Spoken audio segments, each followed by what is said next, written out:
Moko kuom jotelo gi jodak e kaunti ma Vihiga obago ng'anyo e gwenge ma Shamahoho ka gidwaro mondo kik chiw thuolo machielo ne Jack Nandi kaka jalup jatend mbalariany ma Kaimosi. Gitudo Nandi gi keth mopogore kendo giyango ni ok oromo bedo e lemono ka gisingo mar kedo mar neno ni othiche oko.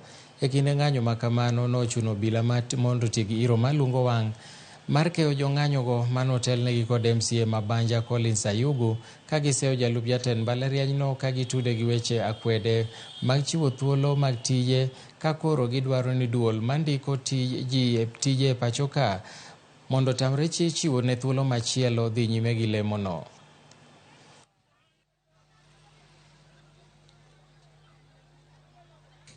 Jana tulikuwa Nairobi tukapeleka petition yetu ya kwamba ule kinara wa chuo kikuu Bwana Nandi anasumbua watu wa sehemu hii.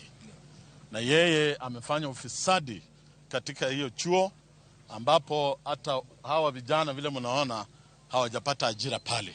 Anaandika watu ya familia yake peke yake. Na sisi tumeriport hata kwa EACC, tumeriport kwa DCI. Raise our petitions. Yesterday in Nairobi, we presented them at the Public Service Commission.